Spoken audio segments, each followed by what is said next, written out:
discussion. Everybody should be involved, Lata and Auntie and Sujata also, and Ajay Prabhu. So what scene comes to mind when you think of Gita? War. War. One is war. Who else? What do you think? Each of you, if you have any different, what comes to your mind? What in the war?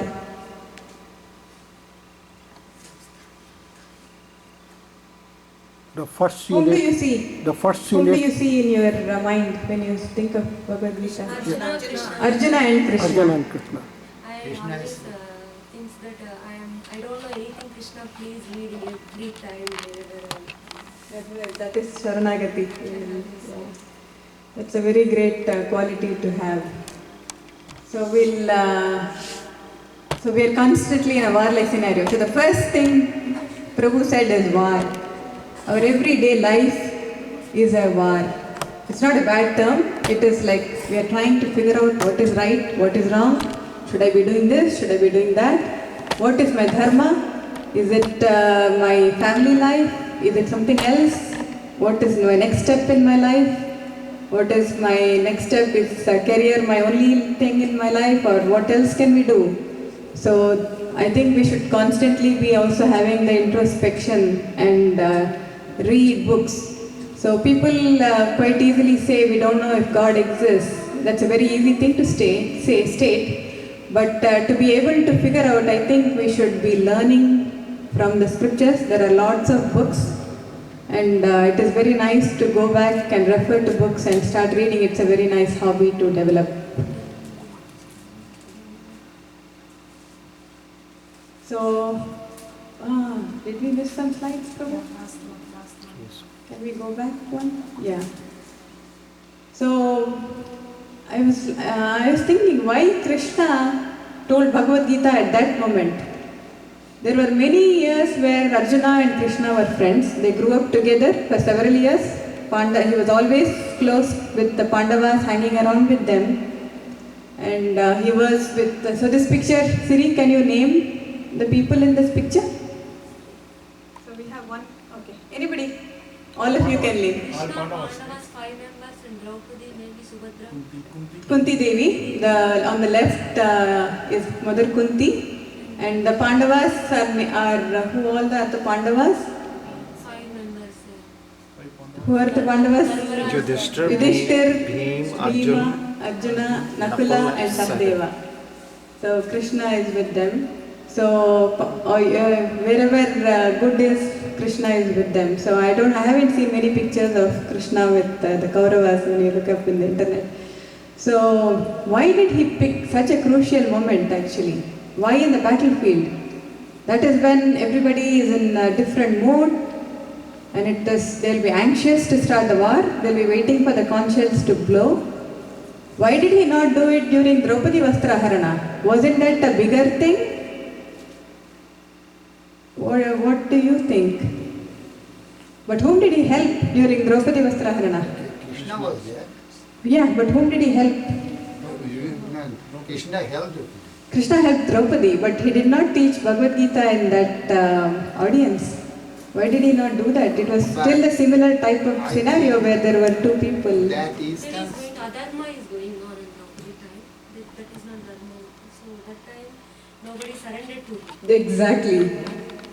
Lata got the right point. Nobody surrendered to him. Everybody was still in ego.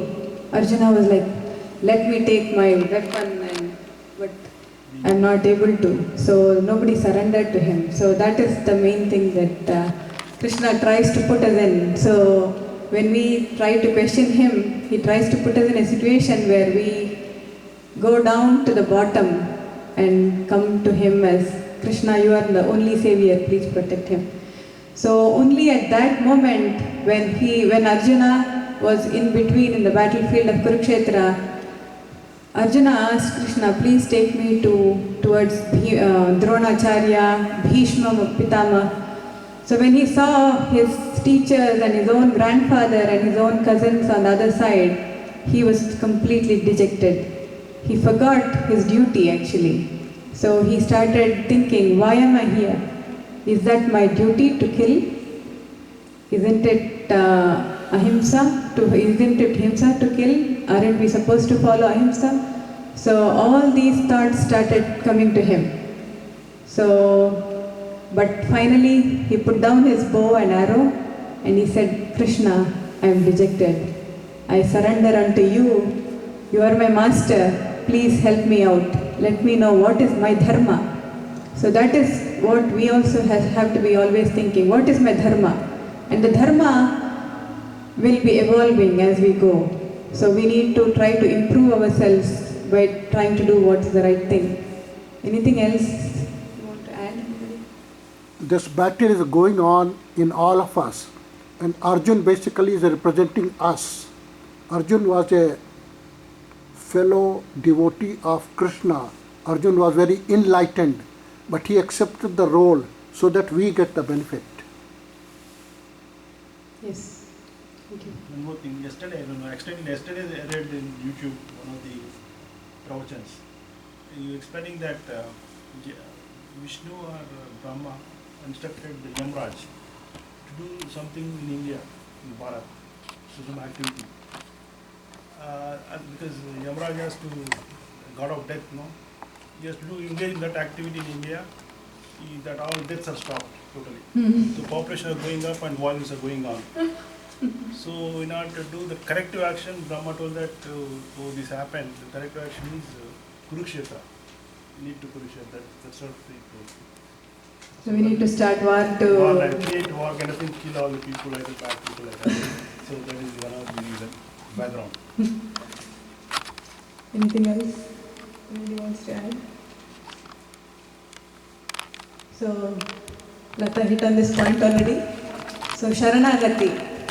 So, every moment, we have had moments where we were so proud and we have thought that we are the ones who did it. I am the one behind this.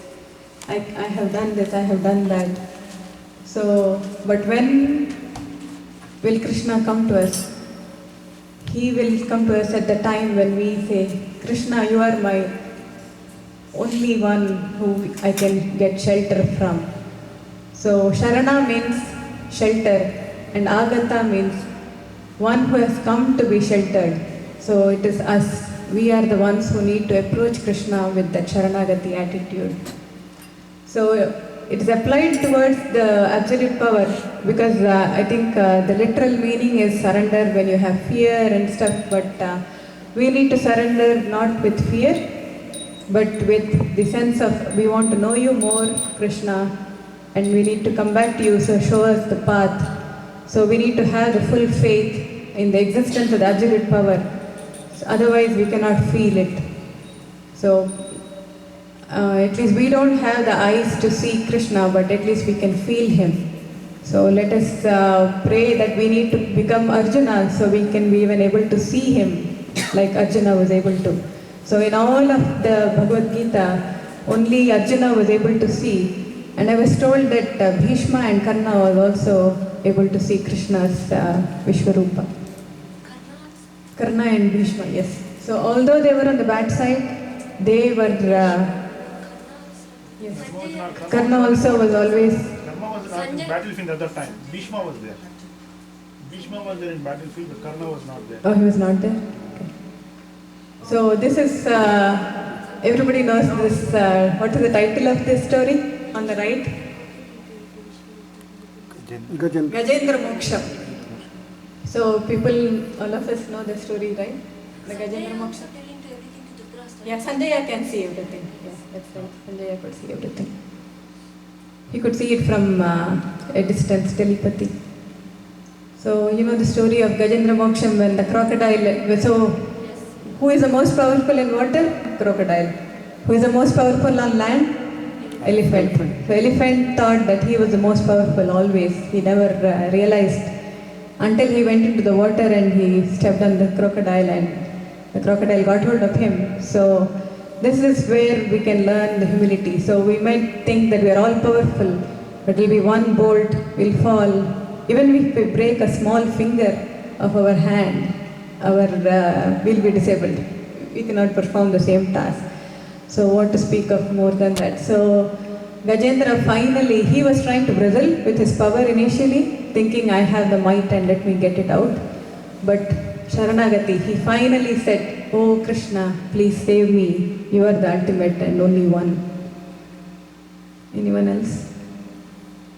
So you said Kinkar is Krishna? What is it? Kinkar? Do you know anything with their name? What does it mean by Kinkar? Sharanagata, Kinkar? I don't know.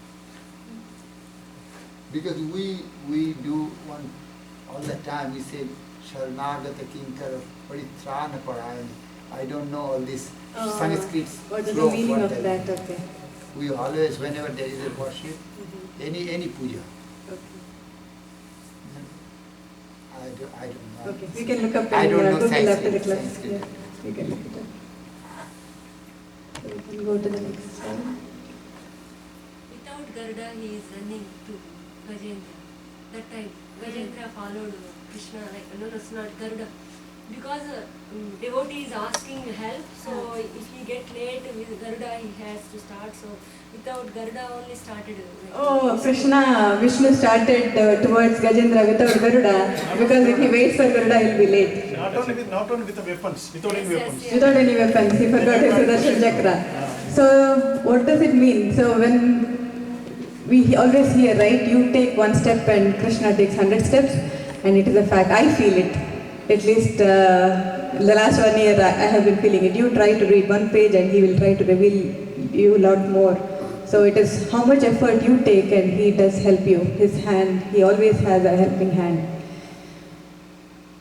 So I think let us put down some points of Gita, the summary of the Gita. So one thing is, all of us mentioned that it is war in our real life situation where we have war.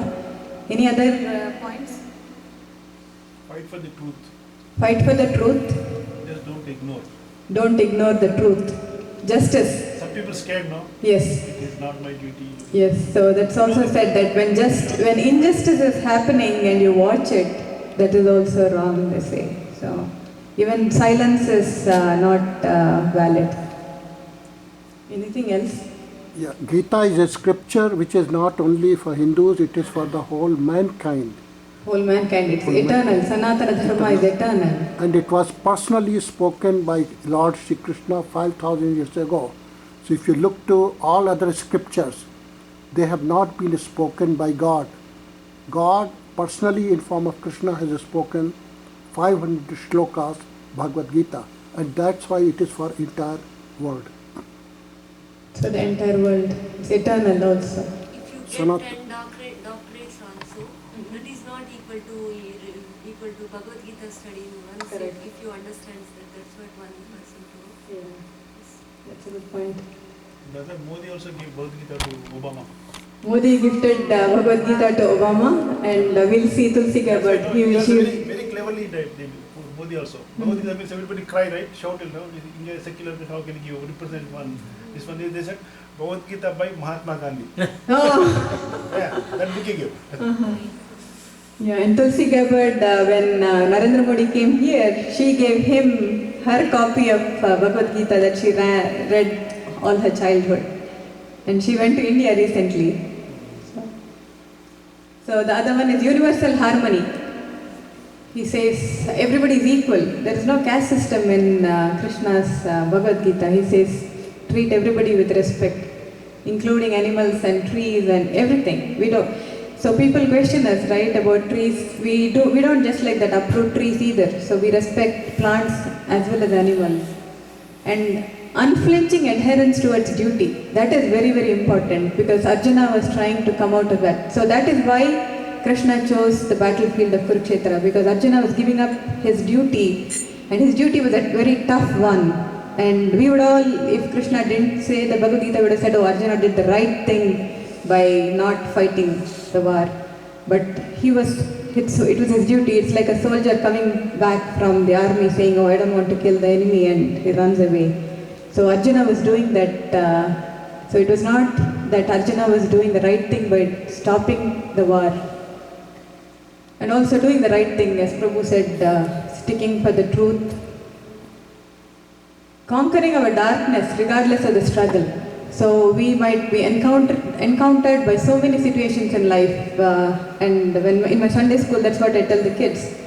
So you might be at a point where you'll be completely dejected and you think there is no solution. Maybe you are working on your project thesis or something that you might be working for a whole year and you won't get a solution.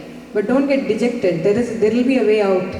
And Krishna puts you in that state for that reason, to figure out how to come out of it. Every situation you'll be able to come out victoriously out of it with the mercy of Krishna. And this is the main sloka of Bhagavad Gita right at the end. So whoever remembers me attains my nature. So this is a very important sloka that we have to strive to. This is the only thing. So I have been working for so many years. Does that count towards your next life? No. I have been doing so many welfare activities. Does that count to your next life? No. But they all play a part. It's not that we should not do. We have to do everything. But remembering him at that last moment, what will help you? Only your daily prayers and chanting and doing your part of prayers is very important. So that's why Srila Prabhupada has given us 16 rounds, so that you spend about an hour and a half on chanting and the rest of the day do some sadhana. And Prabhupada also talks a lot about welfare. So he has one statement that says that no person has to be hungry in the 10-kilometer radius. So that is part of your duty, is to do welfare is part of your duty and charity is part of your duty too. So in Back to Godhead on the top, Prabhupada has a beautiful statement. I think many of us know. Godhead is light, nescience is darkness. Where there is Godhead, there is no nescience. And nescience is lack of knowledge or awareness. So we should try to get rid of our lack of knowledge and replace it with Krishna Bhakti and Krishna's knowledge.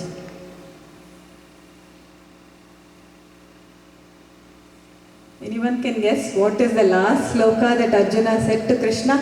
Prabhupada last, sorry, Vishwaji, you know what I called you?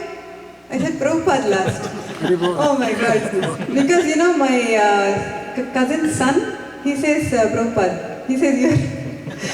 Oh my God, I really came out of my mouth. 37 people have said that to me so far. Oh, okay, wonderful.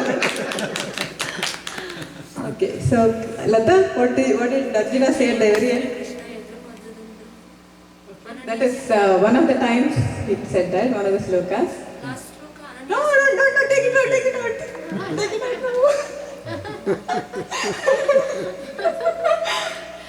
I just saw 18.3. No, I didn't.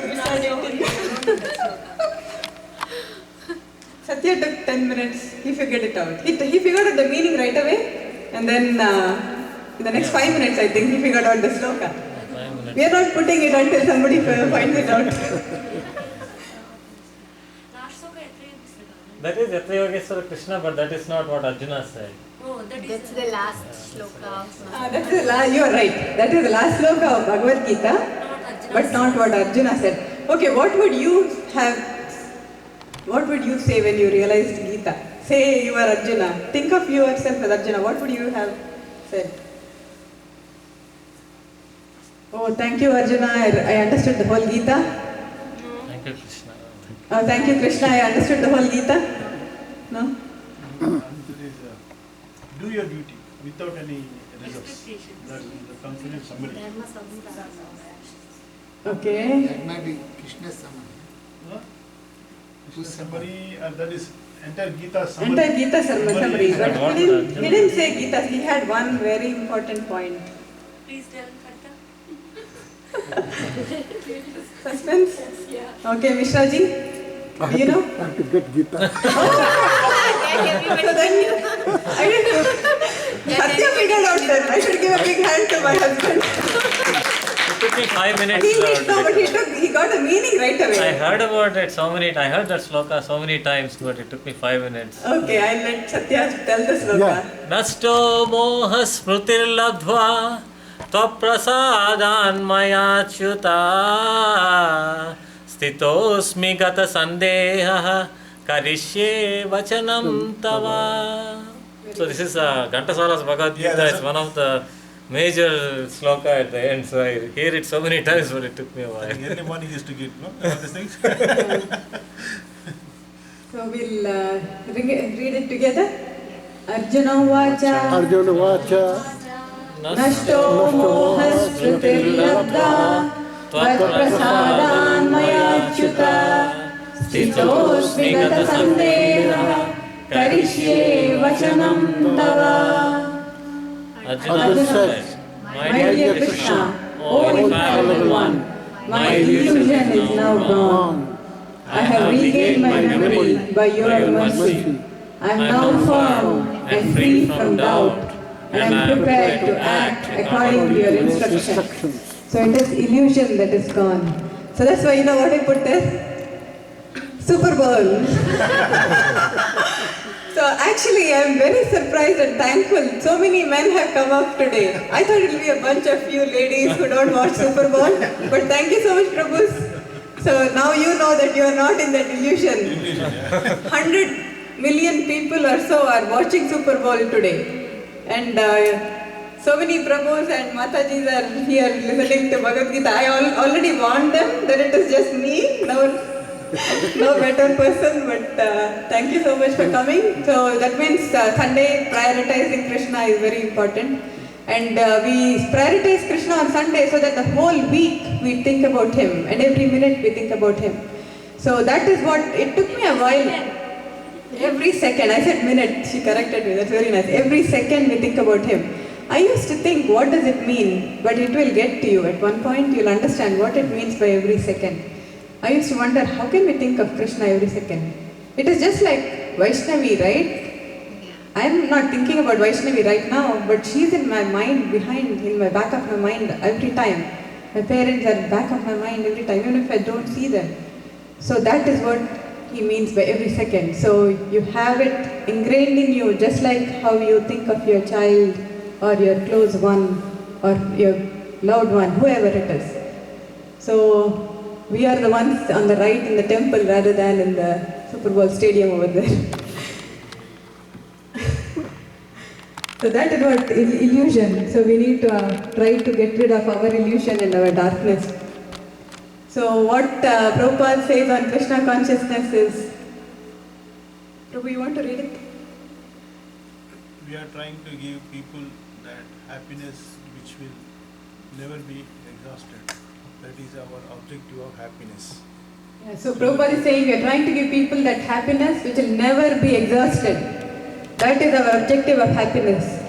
You go and ask those people who spent $100,000 and Auntie was saying $350,000 next week.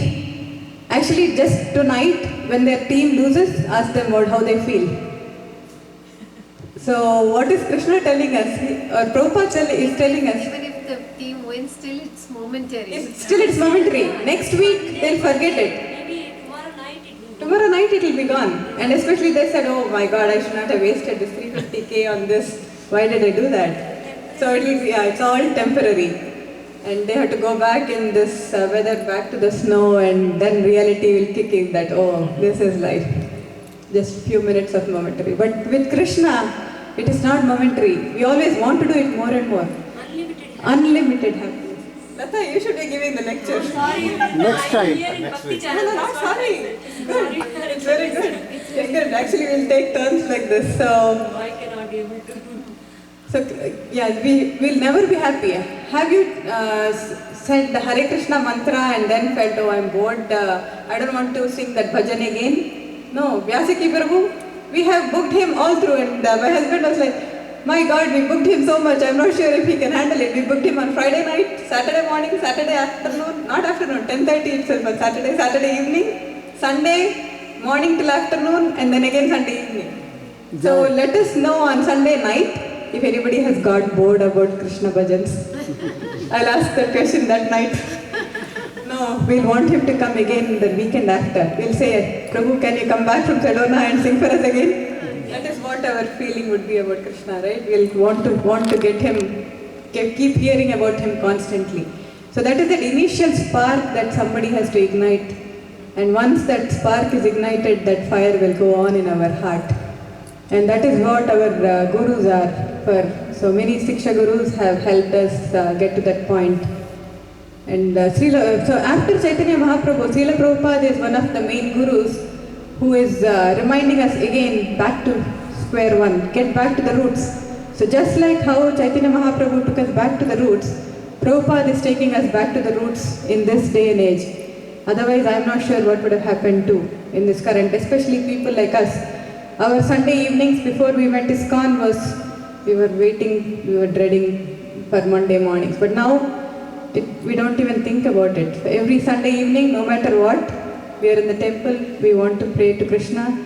And now we are not trying to just limit it to one part of the week, we want to do it wholly, right? Have the whole family involved and do it as a process. And that's why our families and friends are so important, to remind us constantly that we need to be in this Krishna consciousness, and each of us helps each other. So Chatusloki of the Gita, yesterday in the Gita class, Raja Prabhu was talking about it. Vishnu Chakravarti Thakur picked 4 main slokas. So if we memorize these, we will be able to say that we know the summary of Gita, at least to be able to grow in our devotional service. This is mainly for our devotional service. Immediately I went to home and I memorized the 4 slokas. Oh, nice. Lata, Good job, Lata. So this Chatusloki is the opulence of the Absolute. So how did Krishna come to the earth first? Did we know he was opulent? How do we know Krishna as when he came to earth? He came as a Gopala Bala, right? He came as a cowherd boy. So sometimes Krishna had to show this opulence for a reason, because if he left it as Gopala Bala, some guy over there would have said, oh, that fellow, he's just a cowherd boy. And our respect goes up suddenly if you think of, if somebody says, oh, I am that. Like Vaishnavi was going to a snow